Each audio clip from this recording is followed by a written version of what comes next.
César, será que começou? Acho que agora começou, hein? Aqui deu gravação iniciada, mas o timer aqui tá parado, e o seu? Meu timer já começou a rodar. Eu não sei se o seu tá... Bom, Então, enfim. vamos lá. Se o teu tá rodando, você que tá gravando, beleza. Não tá parado. Beleza. E aí, tudo bem? Tudo tranquilo. E por aí? Longo período de férias? Tudo bem também. Depois do longo período de férias, né? Férias merecidas aí, né? Coitado do cara, acaba se submetendo aos meus caprichos com as mais viajantes elucubrações. Acho que o desgaste mental é muito grande, né, cara? Então, Só diversão. Só você diversão. merece umas férias.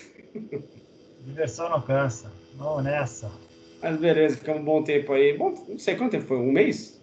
Eu acho que foi final de dezembro, né? Mais Janeiro um, inteiro. mais de um mês aí de férias. Então agora a ideia é nós voltarmos, né, a essa loucura que é Contatos Insólitos. Então vamos nessa, né? Então episódio 146, o primeiro de 2024. E o tema de hoje é A Resposta Está nas Perguntas. Bom, eu tive essa inspiração, acho que umas 2 semanas atrás, mais ou menos, aí eu mandei para você, já te enviei, porque eu estava vendo uma entrevista do Bernardo Kessler para variar. Acho que é o cara que mais dá entrevistas no YouTube ou em podcast que eu conheço, cara. E inclusive estava vendo uma agora no carro, voltando de Jundiaí, estava ouvindo uma outra, né? Mas, enfim, não foi essa. Então, assim, isso me inspirou a elaborar esse texto, né? Mandei para você, como sempre, você aceita aquelas propostas que eu faço e vamos trabalhar um pouco em cima disso. Eu não tive tempo de imprimir, né? O texto, como eu escrevi isso há 2 semanas atrás, não está muito, assim, fresco na memória, não, tá? Então, eu fui agora, tive a grata surpresa de tentar imprimir esse texto descritivo na minha impressora e descobri que está sem tinta. Então, cara, mais do que nunca vai ser um improviso monstruoso aqui. Eu abri o chat aqui do WhatsApp, onde eu mandei para você o texto, e vou ficar lendo por aqui, ou tentando me lembrar por aqui exatamente o que eu propus para você. Então, não repara no improviso aqui monstruoso, beleza? Vamos nessa, vamos nessa. Vamos lá, cara. Então, assim, na verdade, em um determinado trecho da entrevista, ele começa a falar sobre um aspecto do inconsciente que, na hora, assim, me caiu um insight como uma montanha do tamanho do Everest, assim, na minha cabeça. Falei, meu Deus do céu, cara, eu nunca havia parado para pensar a respeito. E, pelo menos para mim, foi impactante. E tanto é que comecei a escrever na hora, assim. Na hora não, né? Passou um tempinho, assim, eu tinha a oportunidade de escrever, eu sentei e comecei a escrever. Que é o seguinte... o intelecto, a gente se gaba do intelecto, não é à toa, afinal de contas, é aquilo que tudo que nós conhecemos ou interpretamos por aspectos positivos, civilizatórios, advém justamente dessa nossa capacidade intelectiva, né? Então, a gente tem esse hábito, né, de realmente colocar o nosso intelecto no altar, né, de nossa presunção como um aspecto mais importante, mas também conseguimos estabelecer ao longo de tantos episódios aqui, para quem tem acompanhado, né, o quão falacioso é essa ideia de o intelecto constituir a totalidade daquilo que nós somos muito mais do que o intelecto. O intelecto é uma habilidade recém-conquistada em termos antropológicos, é ainda uma habilidade bastante instável, mas está aí, ela existe, não podemos negar. Então, apesar de todas as críticas que a gente vem fazendo em relação ao pensamento materialista, ao paradigma materialista, ao uso excessivo do intelecto, a forma como a gente coloca também no altar, nesse mesmo altar da presunção, o próprio ego, né, como o modelo de identidade pessoal que representa aquilo que nós somos. O intelecto tem uma função muito preponderante que a gente não dá muito valor, que é a habilidade de fazer perguntas. E, por outro lado, o inconsciente, ele tem essa habilidade de nos dar as respostas. Mas qual que é o problema? Existem vários problemas no meio do caminho, né, que impedem que essa comunicação ocorra entre essas duas instâncias, e a gente vai elaborar isso com calma ao longo desse episódio. Mas o que eu poderia começar a dizer é o seguinte: como a gente simplesmente privilegia demais o intelecto, a gente tende a achar que, ao fazer as perguntas, o próprio intelecto vai saber responder, e isso acho que é válido para uma série de circunstâncias de nossa vida, beleza, funciona, mas para outras ele tem falhado vergonhosamente. Principalmente em relação a coisas que envolvem aspectos existenciais, mistérios mais profundos da nossa vida, ele tem falhado miseravelmente. E aí a gente esquece de que o inconsciente, sendo esse oceano transpessoal, ele acaba sendo uma vasta fonte de consulta, né? Sei lá, talvez o Google cósmico, não no sentido de fazer perguntas, porque justamente, e aí eu posso apelar até para uma metáfora onírica que eu coloquei no texto descritivo, né? Quando a gente está sonhando, ou nesse estado onde o sonho ocorre, a gente não está provido, ou a habilidade da metacognição ela não ocorre, né? A não ser quando há aqueles sonhos lúcidos, né? Onde você faz viagem astral propriamente dita, aí sim ele existe. Mas, sendo isso uma exceção, na maior parte dos casos estamos naquele estado onde há um envolvimento com o enredo do sonho de forma acrítica, ou seja, você não questiona, por que como é que eu vim parar aqui, né? O que está acontecendo? Qual é o meu papel nesse cenário? Por que eu vim parar aqui? Qual que vai ser o próximo passo? Você não tem essa necessidade. Então, essa necessidade simplesmente não ocorre, né? O aspecto autorreflexivo ele não existe nessa condição mental, né? Então, é possível você deduzir a partir daí, ou destrinchar a partir daí, que o inconsciente não nos dá, não é muito bom em fazer as perguntas, simplesmente porque não é de sua natureza de fazer essas perguntas, né?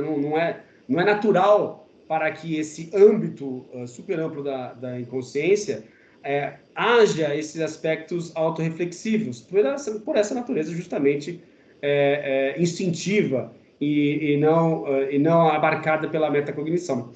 Então, pela sua amplitude, por ser um aspecto transpessoal e sendo um universo fundamentalmente mental, e podemos deduzir que, né, pela natureza, pelo que vemos, tendo como referência o próprio planeta Terra, não o universo como um todo, obviamente, devem haver outras criaturas por aí inteligentes, tão inteligentes como nós, ou inclusive até mais inteligentes como nós, e providas da metacognição, assim como nós temos esse privilégio. Mas talvez por questões de quantidade, a vida inteligente seja uma coisa um pouco mais rara de acontecer no universo como um todo, e por consequência a metacognição e a autorreflexão também, a reboque, seja algo mais raro de se ver. Obviamente, em termos de estatística, se a gente for espalhar isso para o universo, não é tão raro assim, deve ter muitas coisas borbulhando por aí, mas fazer uma contabilidade com a totalidade daquilo que existe, talvez a maioria dos seres vivos estejam imersos no sono instintivo. Então, por que a gente não explora isso melhor, né? Ou seja, deixar cada um ou cada instância da mente cósmica e, consequentemente, das nossas próprias mentes com as suas devidas incumbências. Ou seja, a autorreflexão ter essa capacidade de fazer essas perguntas conscientes. Poxa, o que estamos fazendo aqui? Qual é o nosso papel dentro da sociedade, o nosso papel na vida, o nosso papel no universo, e deixar para que o inconsciente ou o aspecto instintivo da natureza nos dê essas respostas, porque do ponto de vista cognitivo ele não padece de nenhum aspecto, porque em termos de extensão ele engloba tudo, então seria possível teoricamente a gente ter acesso a essas respostas, mas não seria muito bom ele fazer as perguntas propriamente ditas, né? Então, separar essas coisas faria muito bem para nós, porque a gente não teria mais essa arrogância de achar que o intelecto seria capaz de responder a tudo, né? A gente teria o campo livre para que esses aspectos fossem respondidos em uma outra instância da mente, seja ela individual ou coletiva ou transpessoal, e aí a gente poderia aprender muito mais com essa história toda. Então, cara, me perdoa pela essa introdução super gigante aqui, eu queria falar mais ou menos o que eu lembrava de cabeça e não poderia deixar de mencionar esses aspectos todos. Já passo a bola para você fazer as suas primeiras considerações. Vamos lá. Eu reli o texto hoje à tarde, eu acho que você pegou, por aí mesmo, se você dá uma olhada agora no texto que você mandou, acho que é por aí mesmo. Não, várias considerações. Eu acho que o problema não é o intelecto em si, ou a importância dele em si. Graças a ele, você foi capaz de fazer todo esse raciocínio agora em 5 minutos, e é um raciocínio eminentemente intelectual. Ele é ótimo, ele é parte do nosso processo evolutivo. Esse acho que não é o problema. O problema, eu acho que você apontou bem. e talvez seja parte da evolução nossa normal. Ele chega num determinado momento que nos distingue das outras criaturas sencientes do planeta e assume um papel preponderante, quase exclusivo de interpretação da realidade. Quando a gente depois, continuando o nosso desenvolvimento nas várias linhas de crescimento, inclusive espiritual, percebe que ele não dá conta de tudo. Mas ele é tão preponderante que o que é uma pessoa inteligente, em geral, para a sociedade? Uma pessoa inteligente é uma pessoa que tem um QI elevado. Ponto. Uma pessoa inteligente é uma pessoa que é um crânio. Ponto. Uma pessoa inteligente é uma pessoa que resolve bons problemas. Ponto. Isso foi a ideia do inteligente. Até o Howard Gardner vem com a ideia das múltiplas inteligências. A gente reconhece hoje, ele listou 7, hoje se reconhece mais de 20. A emocional, espiritual, interpessoal, moral e assim por diante. Elas ficam embutidas, mas continuam sendo eclipsadas pela preponderância do intelecto. E a reboque dela vê o quê? O materialismo pega o intelecto e diz, é a única maneira da gente interpretar a realidade. E o interior? E a parte interior, aquilo que vem de dentro? Não interessa, isso não existe, isso é só um subproduto, por acaso, de neurônios e outras coisas que aconteceram. E aí muito dos vários, de alguns dos 145 episódios anteriores, foi muito da gente poder olhar por perspectivas diferentes. De tudo que você falou, acho que corrobora embaixo. Acho que é legal depois abrir um parênteses interessante para a ideia do sonho lúcido, que já tem mais de 40 anos do doutorado do Stephen LaBerge, que introduziu o termo e começou a estudar, e hoje é mais do que estudado na academia, né? No seguinte sentido, várias pessoas no sonho lúcido, além de se perguntar, legal, eu percebi que eu estou num sonho, elas fazem perguntas interessantes. Do tipo, tem um cara, um bambambam, que ele é habitué do Instituto de Ciências Noéticas. E ele vive, a cada 3 meses ele aparece lá. Robert Wagner. Já escreveu 2 livros sobre sonhos lúcidos, já me transcreveu 3.000 que ele teve. E várias vezes ele diz, quando ele percebe no sonho lúcido, ele vira para aquilo que ele chama de meu eu superior. Meu eu superior, me diga alguma coisa que seja interessante para eu saber agora que eu não sei. E respostas vêm. Então, é aí um cara que sabe que pode fazer perguntas interessantes para levar o seu crescimento, né? Eu acho muito bacana. E só para terminar um raciocínio que acho que você não colocou lá, que eu acho que eu sempre bato nessa tecla porque eu acredito, uma das razões pelas quais eu acho que a gente não faz perguntas interessantes é também porque eu acho que isso está associado a nível de consciência. Se uma pessoa está muito vinculada a uma visão de mundo egocêntrica ou etnocêntrica, ela vai ter um cabedal de interesse muito restrito. Não vai estar nem enxergando a possibilidade de ver perspectivas diferentes. Sei lá, não está enxergando o mundo e a vida pelo viés ou pela ótica mundicêntrica, imagina quantas perguntas ela não será capaz de elaborar. Verdade. Você mencionou uma coisa que eu acho que eu coloco no descritivo também, mas um pouco mais para o final, que é a nossa incapacidade de fazer perguntas, né, cara? E aí, como a temática, a resposta está nas perguntas, a gente se apega muito às respostas, né, cara? E talvez a gente não dê tanta importância assim às perguntas. Em geral, tá? Em geral. Mas principalmente quando a gente esbarra na temática, né, desse projeto nosso, dessa série aqui, que é Contatos Insólitos, de estar explorando aspectos não comuns daquilo que nós denominamos de realidade, as perguntas são preponderantes, elas são cruciais, muito mais do que as respostas. Porque a resposta, não necessariamente ela virá tão rápido, não necessariamente ela será satisfatória, mas eu acho que ela virá de qualquer jeito. O problema é, se você é incapaz de fazer a pergunta, esquece a resposta. Esquece, ela jamais virá. Então, muitas vezes, uma sociedade que cada vez mais eu percebo como refém de um imediatismo muito grande, a gente quer resposta imediatamente, e eu acho que essa sensação que nós temos, né, com os smartphones, o acesso à internet, Google, os oráculos em nossas mãos, que nos dão respostas, agora então, com a inteligência artificial, então piorou, essa sensação de imediatismo parece que tá cada vez pior, né? A gente acaba ficando refém dessa ideia de que mais importante do que a pergunta é a resposta. E sem tendo condições de elaborar perguntas muito bem feitas, muito bem embasadas, a gente não tem como ter acesso a essas respostas. E aí, eu volto a dizer, não estou falando de perguntas e respostas envolvendo questões do cotidiano. Estou falando de perguntas e respostas envolvendo coisas que vemos, que temos discutido ao longo desses episódios, envolvendo a nossa existência, o propósito da vida e o sentido do universo. Não, muito bem colocado. Uma das coisas que a gente aprendeu, eu aprendi, acho que a gente aprendeu coletivamente de tanto a gente estar pesquisando. Crescer nos vários níveis que a gente falou, nas várias inteligências que existem, significa abrir o leque de perspectivas. A realidade tem muito mais perspectivas do que existe. Isso está diretamente vinculado ao nível de consciência. E quanto mais a gente enxerga, é como se a gente estivesse subindo num prédio. A gente enxerga mais, a área que a gente enxerga melhor. Mas uma coisa que me ocorreu agora que você estava falando é o seguinte: se a maioria das pessoas parte do princípio que a maior parte das respostas já estão aí, talvez elas achem desnecessário fazer as perguntas. Isso é outro aspecto também. Há poucas perguntas porque as pessoas assumem que as respostas já estão prontas. E elas vão atrás daquilo que está pronto, geralmente na sua bolha. E aí fica pior ainda, porque eu vou continuar num ciclo, na câmara de eco e não vou sair dali.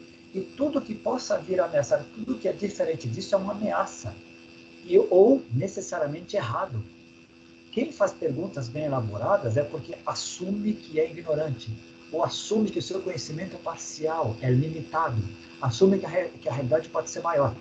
Para estar nesse estado, a pessoa tem que conhecer muito, para saber que o muito que ela sabe ainda é pouco perto do que ela não sabe.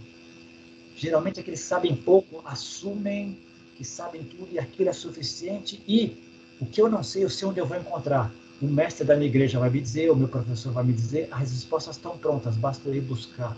Questionar é desnecessário.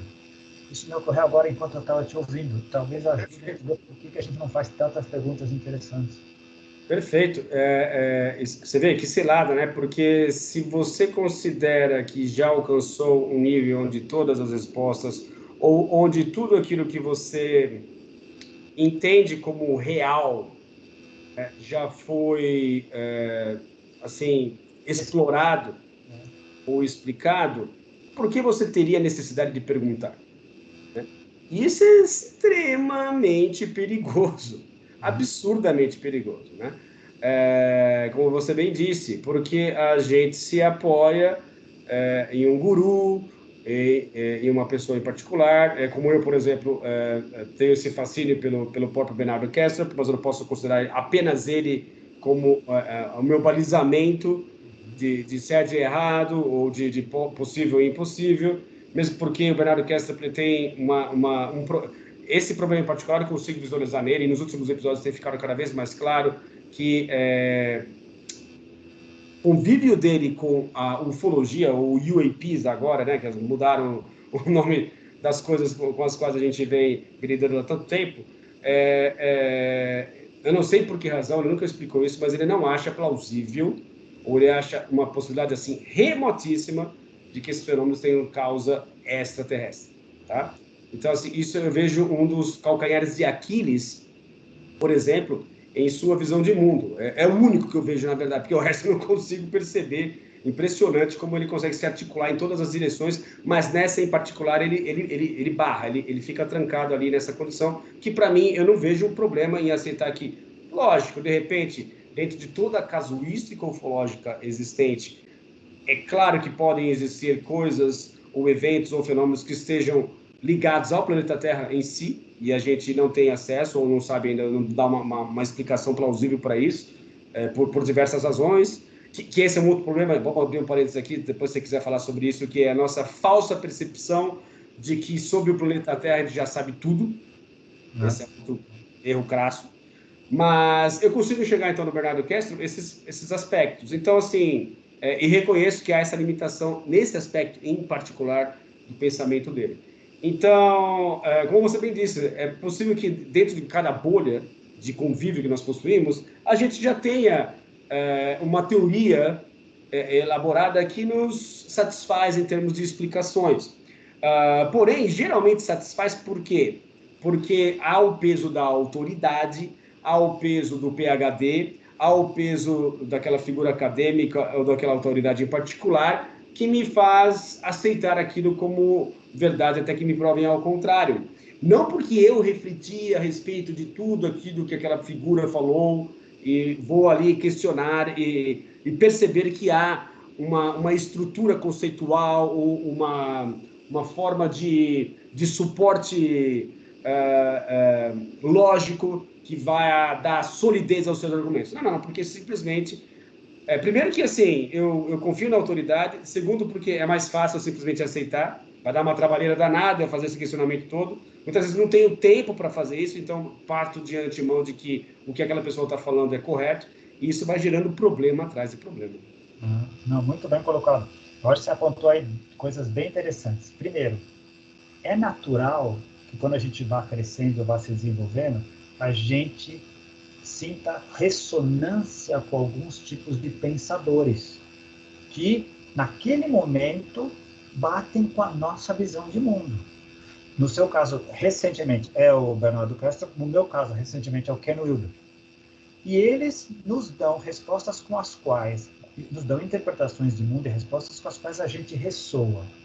No momento em que a gente consegue perceber uma ou outra coisa com a qual a gente tem dissonância, isso faz um bem danado. Porque eles mesmos, quando são autoridades com A maiúscula, reconhecem: eu estudo, eu faço, mas eu não sou dono da verdade. Não me sigam, não estou atrás de seguidores. Mas a gente tem essa ressonância muito grande. No meu caso também com o Jacques Vallée, eu ainda acho o cara uma autoridade do mundo na questão da pesquisa do fenômeno OVNI. Ele tem várias teorias para explicar. Para ele, a hipótese extraterrestre é a menor. Por quê? Como cientista, ele está ferrado muito a ideia das distâncias, que é perfeitamente compreensível. Para você, além das distâncias e tudo que a ciência, com C maiúsculo, diz que não é possível, teria que ir além dela. Teria que sair da fisiosfera, da biosfera, entrar na noosfera e na teosfera. Para eles é muito complicado isso. Mas a gente perceber isso é muito interessante. Reconhecer que tem uma limitação aí. É legal. Agora, olha que interessante. O que você falou é o que o Thomas Kuhn falou no livro dele, na Revolução dos Paradigmas, e o que o Carlos Paz colocou no Semeadores de Vida. A paralisia do paradigma. A gente anda, cresce, e às vezes a gente fica tão confortável numa situação que para de fazer perguntas interessantes. Está bem aqui. Deixa eu explorar o que o pessoal da teoria integral chama de translação. Deixa eu explorar tudo que tem aqui primeiro, antes de eu fazer a transformação. Mas muitas vezes a gente fica preso aqui. Está tão confortável, explica tudo, porque crescer dói.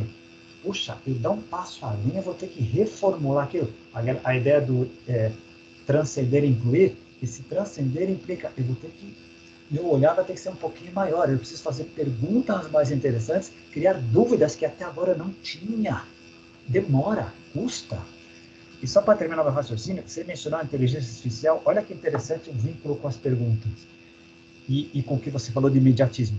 Em segundos, o ChatGPT te dá respostas muito complexas de qualquer prompt que você coloca.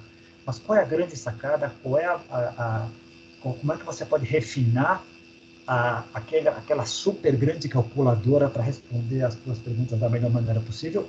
Refinando o seu prompt, refinando a sua pergunta. Quanto melhor elaborada a prompt, quanto melhor elaborada a pergunta, mais refinada será a resposta que essa grande calculadora tem. Porque, no fundo, é uma grande calculadora que vai botar as prioridades. Até nisso, fazer boas perguntas mostra como é importante saber disso. Perguntas básicas tenderão a trazer respostas básicas. Muito bem, concordo com tudo. E eu acho que tem outro aspecto que é essa falta de capacidade de fazer perguntas em geral, principalmente as perguntas mais fundamentais da nossa existência, tem a ver com o fato de que não há estofo ou condição estrutural que nos faz questionar as bases que nos fizeram chegar até aqui. Então, se o estar aqui para você estar confortável, como você mesmo disse, ou você está satisfeito com as respostas dadas ou com as condições apresentadas para você, dificilmente você vai ter necessidade de fazer pergunta. Então, assim, o que talvez gere as perguntas ou a necessidade de fazê-las é justamente o desconforto. É justamente, isso não está legal, cara, não está me soando bem, não me parece consistente, peraí, deixa eu elaborar aqui uma pergunta ou um questionamento a respeito. Então, eu acho que está muito atrelada essa ideia do desconforto gerar as perguntas e o conforto gerar o quê? Abafamento de perguntas, né? Muito bem colocado. Eu acho que por aí, se não me engano, era um dos pilares também que a gente usou muito no começo do guia de práticas e está nos seminadores de vida. Não é nenhuma descoberta da roda, não precisa vir um Astacheran para dizer isso, mas acho que é por aí mesmo. Outro aspecto interessante, para sentir desconforto, a pessoa precisa estar, é um dos pontos que você coloca lá no final, se não me engano, desperta. Ela precisa estar alerta para onde ela está e fazer perguntas. Ou procurar enxergar a realidade e ver aonde a teoria não bate com os fatos. Porque usar o teorema de Lacochambre para tentar adaptar a minha teoria aos fatos, a gente faz isso direto. Nós somos craques. Quanto mais a gente está familiarizado com a nossa estrutura paradigmática, a gente explica tudo. O que ocorreu e o que não ocorreu. E o interior, o inefável, também é muito complicado. A gente lida bem com o material, com o tangível, mas o inefável é muito complicado. E aí existem estruturas religiosas, sectárias, espirituais, etc., que nos dão respostas. E a gente vai de acordo com a nossa conveniência. Quem gosta de espírito tem todo um cabedal de espírito que vai te dar esse suporte. Quem gosta de Umbanda vai te dar um cabedal. Todos legítimos, limitados. Poucos reconhecem que são limitados. Muitas vezes no discurso reconhecem e pregam uma união de todos. Mas na prática, meu castelo é o castelo. As respostas estão aqui. Os outros são inferiores. E a gente fica perdido nessa história. Vai levar a mal, tá? Que de vez em quando eu vou ficar olhando para baixo aqui, mas não estou desprezando o seu discurso, não. É porque eu estou querendo me achar aqui naquilo que eu escrevi, tá? Então, não, a gente bate bola. Eu vou falando para te dar tempo de você olhando lá. Mas eu estava prestando atenção no que você estava falando, ao mesmo tempo que eu estava tentando caçar aqui uma parte que eu achei importante. Não, concordo com tudo que você disse, cara. É por aí, não tem muito o que acrescentar no que você falou.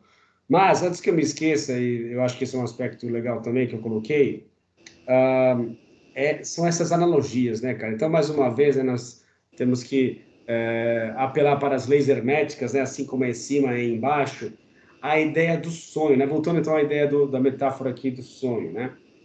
Metáfora não, porque no sonho isso de fato ocorre, né? Isso todo mundo já passou por isso, quem sonha sabe, né? Quando você sonha, você perde o seu senso crítico completamente, né? A autorreflexão vai para o buraco.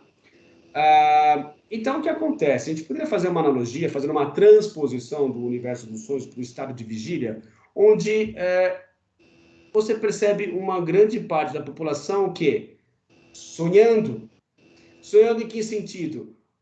Da mesma forma, ou seja, não tendo essa capacidade autorreflexiva, essa capacidade de questionar, lógico que numa condição encarnada, numa condição teoricamente em estado de vigília diferente do estado de sonho, mas em comparação com certos sábios, certos gurus, essas pessoas ainda estariam dormindo, porque não teriam essa capacidade de questionar, de fazer perguntas, de estarem se perguntando o que estão fazendo aqui, qual seria o propósito de suas existências, por que estamos encarnados e assim por diante. Então, da mesma forma que ocorre nos sonhos, assim como é em cima, é embaixo, na vida em estado de vigília ou estado de despertos, mas porém nem tanto, há essa possibilidade de metacognição, ou seja, de criar-se uma camada, que isso que a metacognição faz, ou a autorreflexão, ela gera uma camada acima daquilo que está sendo vivenciado, a partir da onde você consegue se dissociar de si próprio e enxergar aquela situação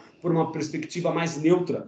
Então, mesmo estando despertos e tendo essa capacidade de perceber que há uma massa, ou uma massificação ainda dormindo em termos de consciência, como você mesmo falou, níveis de consciência no início desse episódio, talvez aquilo que os grandes mestres das filosofias perenes nos têm alertado ao longo de tantas eras, de despertar, né, para um propósito mais amplo, esteja vinculado justamente a isso. As pessoas, peraí, a vida não é isso que está sendo apresentada para nós, ou tais explicações não me convencem mais, eu preciso buscar respostas que façam jus àquilo que eu estou sentindo, a minha busca interna. Então, aí esse despertar teria a ver justamente com isso. O que você acha desse tipo de analogia? Eu acho genial, acho que é por aí. Eu tendo a crer que a gente, desde que viramos Homo habilis, Homo erectus e assim por diante, antes de chegar no Homo sapiens, a maioria de nós se comportou como gado mesmo, era grande massa para sobreviver como espécie, mas sempre um ou outro se destacava, os pioneiros sempre se destacavam. Sempre deve ter acontecido, como acontece hoje. Mas a maioria, a grande maioria, acabou lutando para sobreviver e menos para viver. Aliás, isso é uma típica metáfora também de nós aqui do lado de cá de Greenwich, né? Muitos de nós percebemos isso. A maioria de nós sobrevive, mas a gente deveria viver. Viver é mais do que sobreviver. A ideia do sobreviver dá a impressão que é só funcionar. É como ligar uma máquina de manhã, a gente passa o dia funcionando e não faz perguntas interessantes que distinguem alguns de nós do tipo, por que a coisa é assim? Por que as coisas funcionam assim? Quantos de nós fazemos essas perguntas? E o pior, muitas vezes, a inibição da pergunta é a resposta implícita que vem inconsciente do tipo, porque sempre foi assim. Sempre foi feito assim, para que questionar? E quando a gente não faz, alguém vai numa autoridade virar, porque sempre foi assim, não questione. Né? Como você falou agora há pouco, a gente tende a transferir para uma autoridade mais capaz a resposta que a gente precisa, e quando a gente é ousado, muitas vezes somos sufocados. Não há um incentivo em muitas searas, em outras searas não. Mas nas searas científicas com C maiúsculo, não, questione sempre, faça isso sempre. Então a gente não se acostumou. E a metáfora do despertar eu acho legal, porque nos dá a ideia, vivemos de maneira letárgica, vivemos nas brumas de Maia e precisamos despertar. Isso daqui é um grande sonho. Mas alguns de nós, mas esse grande sonho é a vida material não é a única coisa que existe. Como disse o Teilhard de Chardin, ao contrário do que a gente acha que é, nós não somos seres humanos, nós somos seres humanos vivendo uma experiência espiritual. Somos espíritos vivendo uma experiência humana.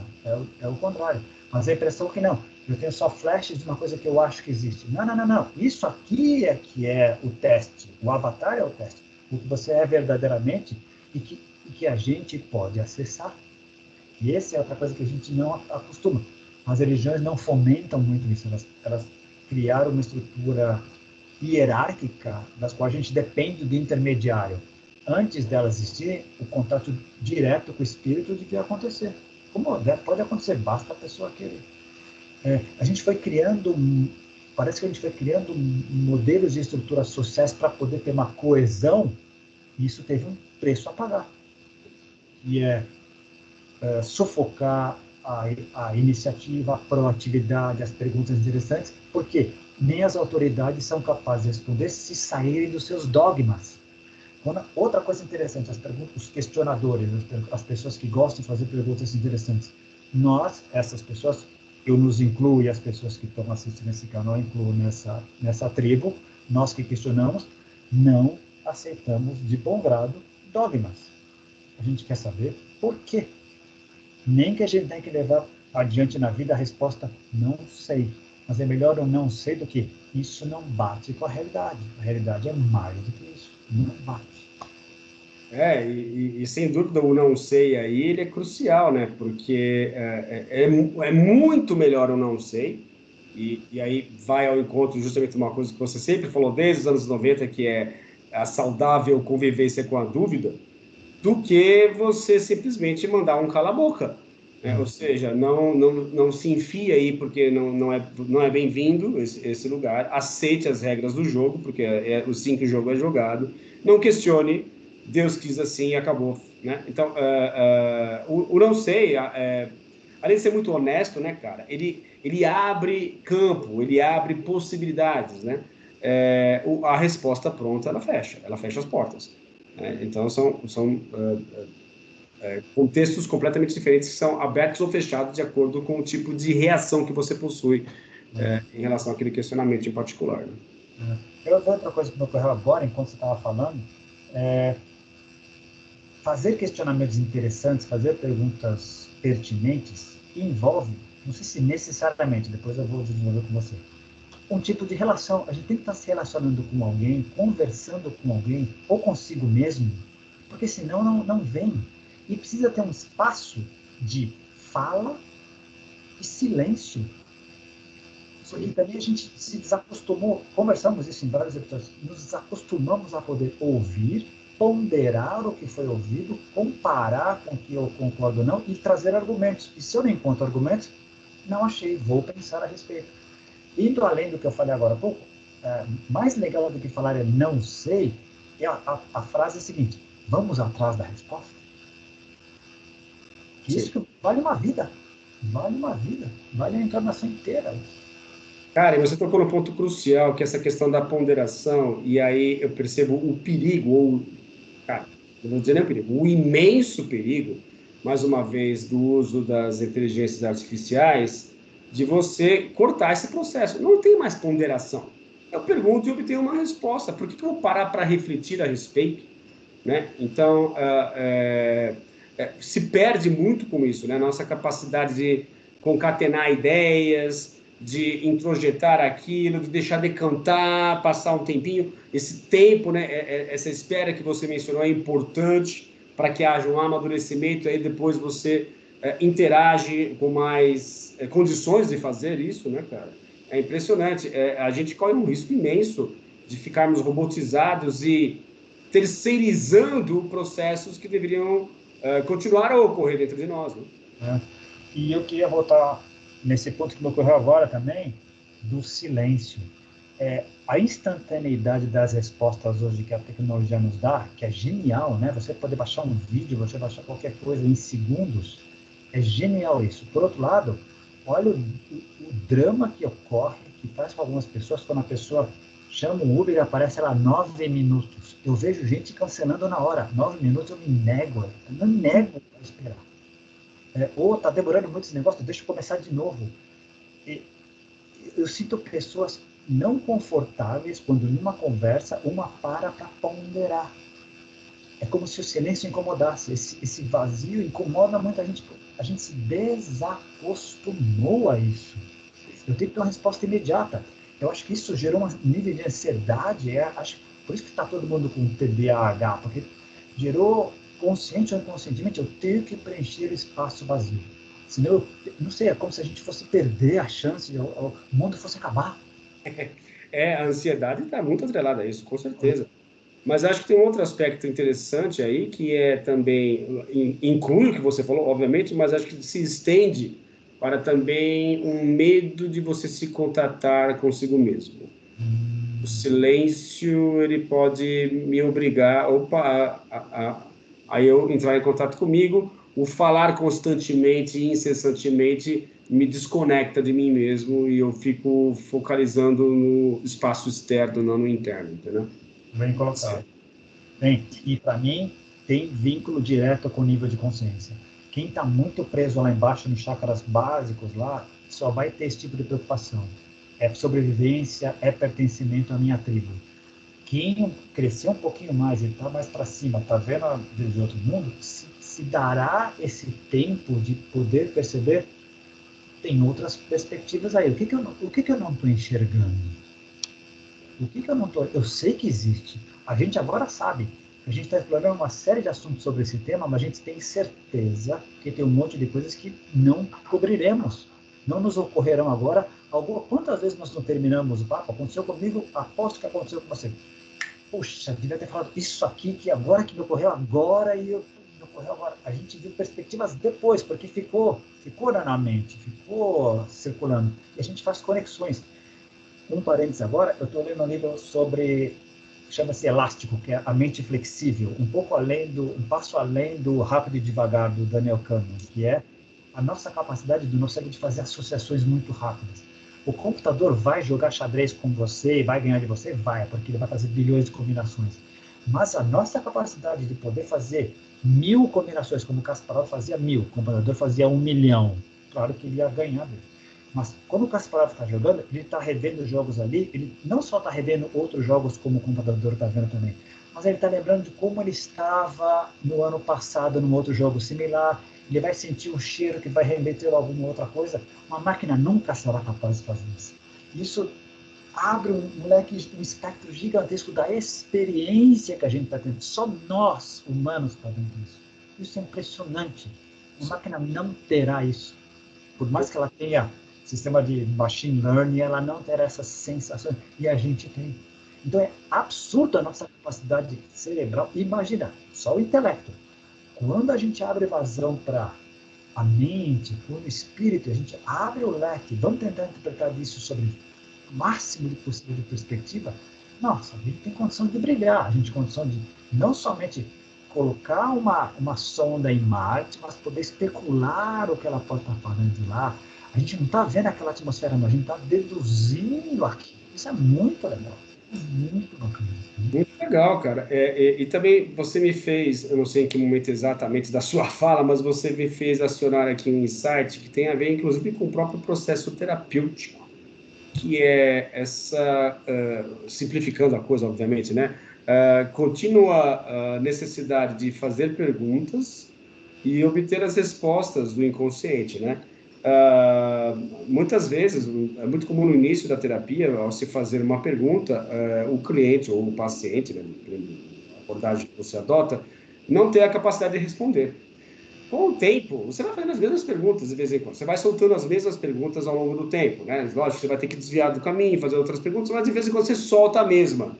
E aí você vai percebendo que, ao contrário do início, o cliente ou o paciente vai tendo capacidade de responder aquilo com uma certa facilidade, até o ponto de chegar realmente numa resposta consistente para uma coisa que ele mesmo, há pouco tempo, era incapaz de responder, ou incapaz de saber qual era a resposta. Aconteceu comigo enquanto cliente, enquanto paciente, e acontece comigo agora enquanto terapeuta, cara, é impressionante.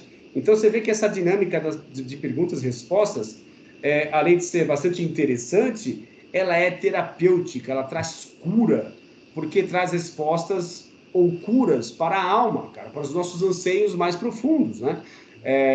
Então, como é importante essa relação da pergunta com a resposta, essa relação saudável com esse binômio, digamos assim, ou com essas duas instâncias da condição humana, para que a gente viva melhor, inclusive. Não, não, genial. Olha que bacana.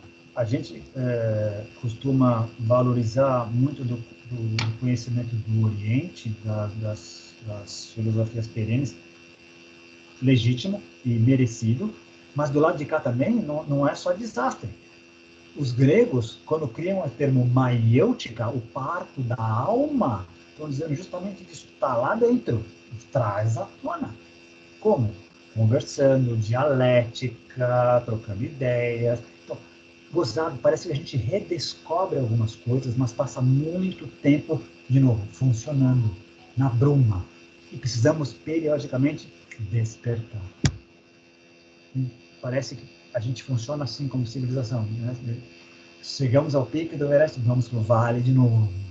Ou, talvez, como o pessoal da teoria integral diz, poucos de nós chegam lá e continuam com esse nível de consciência alto, como um farol para os outros, e a tendência é que muitos de nós cheguem até esse ponto de tal maneira que sirva como o gatilho daquele nível de consciência que todos nós vamos dar um salto. A gente deve ter vindo assim. É claro, evidente a evolução que a gente teve como humanidade, da época dos caçadores-coletores para agora. Deveríamos ter um nível de vida muito melhor. Entendemos a vida melhor, entendemos o planeta melhor. A pergunta é, estamos vivendo melhores? A maioria de nós não. Doença mental só aumenta, criamos uma série de coisas. Qual é a principal desculpa que a gente usa para nossa falta de felicidade, para não dizer infelicidade? Não tenho tempo. Mas quem criou, quem se aprisionou, você falta tempo? Nós mesmos. Nós criamos um monte de armadilha e nem percebemos isso. E a gente é tão safo, a gente cria até teorias da conspiração. É a elite que está fazendo isso para a gente. Não, nós somos vítimas, é a elite que está fazendo isso. A gente é muito safo, a gente encontra respostas para tudo, né? Mas continuamos fazendo más perguntas. Inclusive, a própria condição do sofrimento, cara, que ela pode ser jogada ao extremo, né? Ao ponto da pessoa realmente pensar besteira, né? Cometer suicídio, por exemplo, não deixa de ser uma condição onde não há uma capacidade ali de você fazer as perguntas adequadas. A pessoa está rodeada por respostas prontas, as quais as deixa num beco sem saída, e ela é incapaz de sair dali por conta própria, ao ponto de chegar a esse desespero de tirar a própria vida, com níveis de arrogância, ao ponto dela também pensar que não há ninguém capacitado, né? Ninguém que é capaz de me tirar dessa situação, ninguém é capaz de resolver meus problemas, etc. Mas veja só, mais uma vez, parece bem característico da ideia de que não há perguntas a serem feitas, está tudo aqui pronto. É isso que se apresenta para mim. Não há perspectiva, não há alternativas, não há válvula de escape para a minha situação. O sofrimento é esse e ele está eternizado nessa condição. Isso vale para quaisquer estados de sofrimento, inclusive os mais graves. Então, a partir do momento que há uma perspectiva onde, opa, peraí, por que eu estou sofrendo? Da onde advém esse sentimento? Da onde advém esse desconforto tão grande? Por que eu estou sentindo isso? Qual que é a raiz disso? Você começa a ter possibilidades de alargar esse cenário dentro do qual você se encontra refém, e alargando esse cenário, você tem a possibilidade de encontrar saídas. Né? Porque se colocando numa posição de isolamento ali, a tendência para não encontrar essas saídas é muito maior, né? Então, eu estava pensando, refletindo agora aqui, tá? Me parece que até nessa condição, a capacidade de fazer perguntas pode ser bastante libertadora. Não, perfeito. Mas eu concordo contigo. Coisas que me ocorreram enquanto você falava. Primeiro, quem faz esse tipo de pergunta, tipo, por que eu estou me sentindo assim? Por que eu sou infeliz? É uma pessoa que superou a dor dos sintomas e quer ir atrás das causas. Mas eu acho que nós, como sociedade, geralmente nos perdemos no sintoma. Me deu dor de cabeça? Deixa eu ir direto na aspirina. A sociedade queria aspirina. Para que eu vou ficar perguntando para mim por que eu estou com dor de cabeça? A gente foge da dor. A gente tem essa tendência. Ponto 1. Ponto 2. A gente é tão safo, de novo, que a gente cria experiências e estatísticas para tudo. Existe estatística das pessoas que tentaram se matar pulando da Golden Gate de São Francisco. 97% das pessoas que sobreviveram deram graças a Deus, ainda bem que eu não morri, se arrependeram depois. Então, muitas pessoas que tentam suicídio e não conseguem, geralmente elas se arrependem e tendem a não fazer de novo, a não ser que tenha algum problema sério de doença mental, mas a maioria se arrepende. Interessantíssimo. Imagina, foram atrás das pessoas que pularam da Golden Gate, os que sobreviveram pagaram uma multa gigantesca, mas foram entrevistados e disseram que não se arrependem.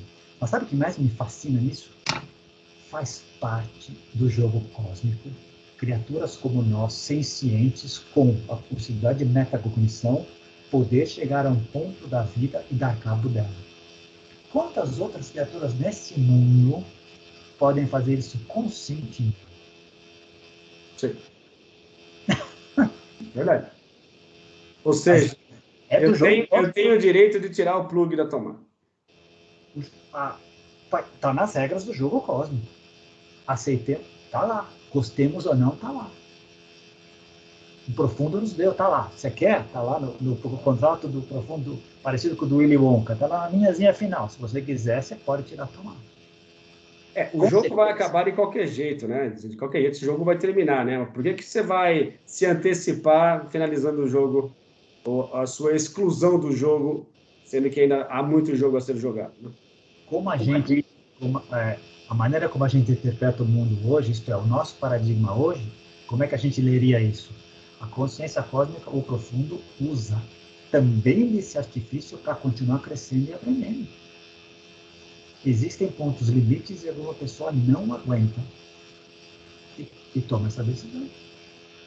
com todas as consequências.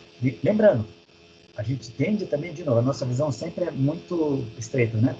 A gente só se concentra na pessoa que tomou a decisão. E os familiares, e ao redor, e todas as consequências que a gente... O sistema médico, todo o processo social por trás disso. E uma coisa que acontece, eu não me lembro das estatísticas, mas se não me engano, a cada 20 segundos uma pessoa tira a vida no planeta.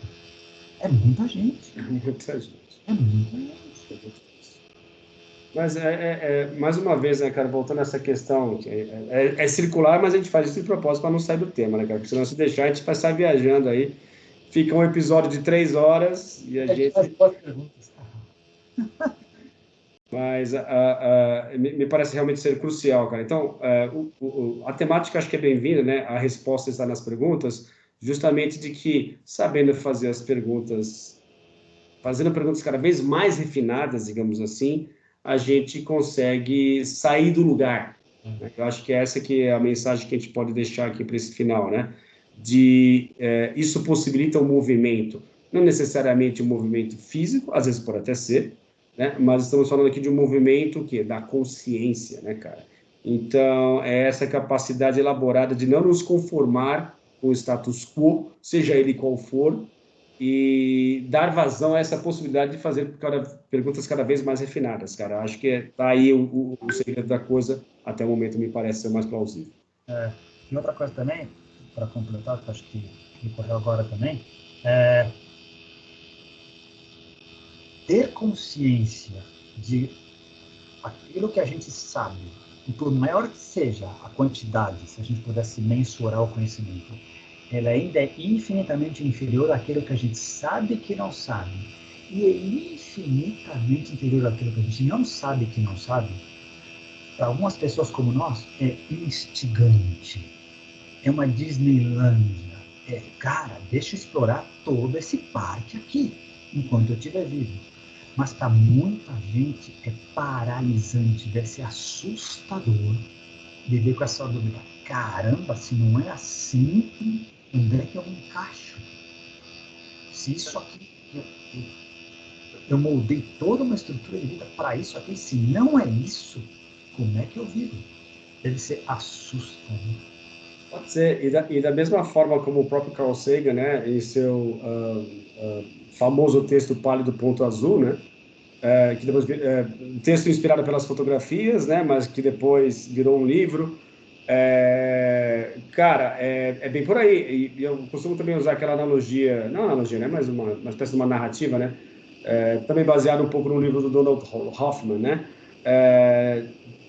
que é o seguinte: se somos macacos recém-descidos das árvores, adaptados para viver em um ecossistema específico de um planeta super pequeno, na periferia, né, de uma galáxia muito comum, né, uma entre outras 2 trilhões, pelas últimas estimativas que existem no universo, como que nós, criaturas desse porte, teríamos as condições de entender a totalidade daquilo que existe, né?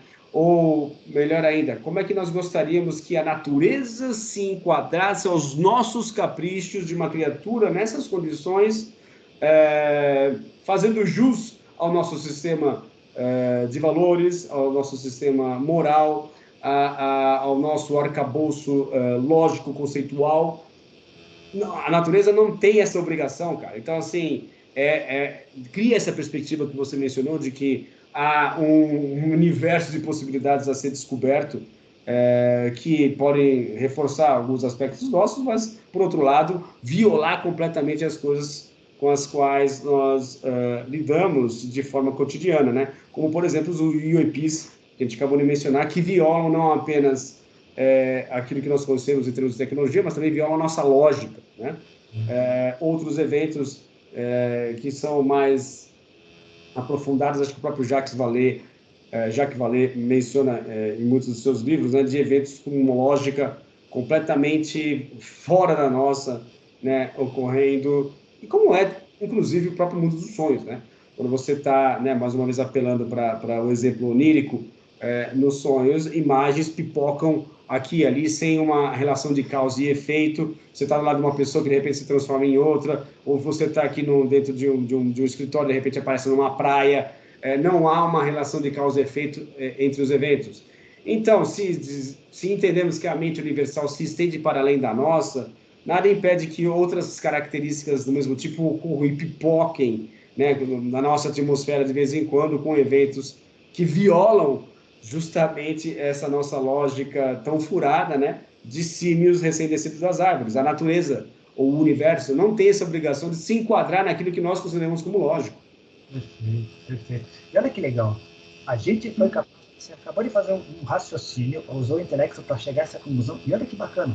Apesar de muitos de nós padecermos disso, como você falou, a gente acha que tem que ter uma resposta.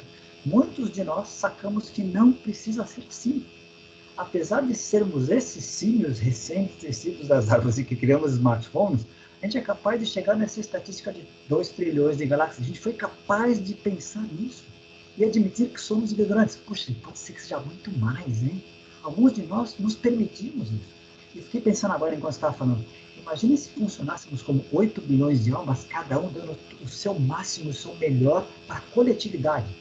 Não dá para todo mundo abarcar tudo. Donald Hoffman já nos deu a ideia da metáfora do painel do computador. Não dá para abarcar tudo. Mas se a gente fizer de todo o conhecimento individual uma grande enciclopédia, mostrando que a diversidade, como a natureza mostra, a diversidade é a regra, não a exceção, olha o quanto a gente aprendeu. Ninguém questiona a álgebra euclidiana, é ponto pacífico. Imagina se todo o conhecimento básico da humanidade fosse ponto pacífico, inclusive o inefável, inclusive espiritual. Uau, que salto a gente daria. Exato. Por isso que, mais uma vez, cara, a gente fala todos os episódios, a gente volta no aspecto da consciência sendo crucial, né?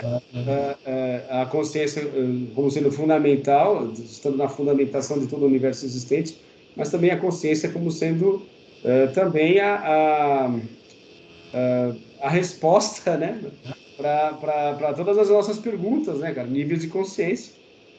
Até para isso a gente tem um adágio. É ao mesmo tempo o alfa e o ômega. Eu sou o alfa e o ômega. Então é isso, cara. Eu acho que, né, mais para o final, agora faltando 3 minutos, eu acho que talvez a gente possa concluir, então, em relação a essa capacidade de fazer perguntas, tentando ver se a gente consegue explorar aqui quais seriam as formas de estimular as perguntas. Será que você tem alguma carta na manga ou você não teve tempo para parar para pensar sobre isso? Não, nada é inovador. Eu acho que a gente já, como humanidade, descobriu isso. Essa humildade de reconhecer que, por mais que a gente saiba, a realidade é muito maior do que a gente imagina poder abarcar. Se essa for uma premissa, a gente está aberto a ficar fazendo perguntas socráticas o tempo inteiro. Por quê? Como é? Como não é? Tem que ter essa premissa base.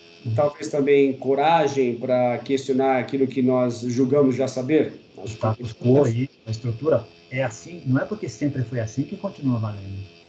Em todas as áreas. Porque aí cai um pouco naquilo que o Rupert Sheldrake menciona, né, sobre os dogmas da ciência, né, de haver certos aspectos que são dados como garantidos, né, mas, né, de fato eles... Todo e qualquer dogma, né, político, social, religioso, científico, todo e qualquer dogma deve ser questionado. De novo, é assim? Vamos ver se continua valendo? O que a realidade está mostrando? Essa explicação continua dando conta dela ou não? Ah, não, tá? Então vamos expandir. Na verdade, talvez também o compromisso com a verdade, né? Ou seja, doa quem doer, custe o que custar, inclusive a mim mesmo, né? Ou seja, o compromisso com a verdade deve ser maior do que o nosso poder de autocorrupção, né?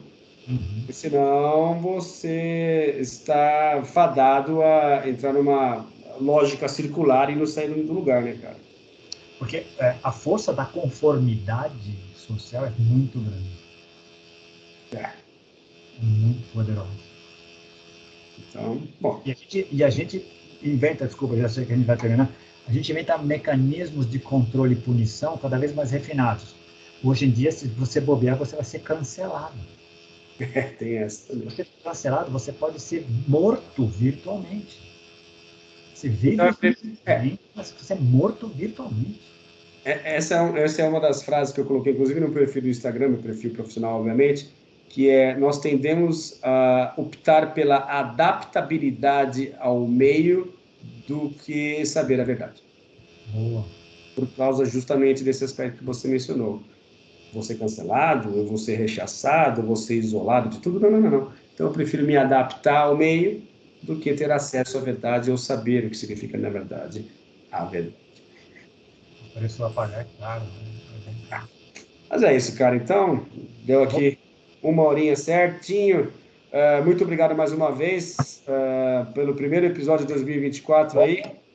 E a semana que vem, bom, é quarta-feira de cinza, acho que talvez dê para fazer alguma coisa, né? Você me fala aí no meio do caminho se não der, mas, A vida é um carnaval, a nossa vida é um carnaval.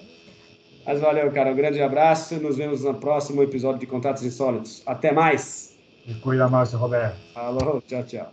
Não.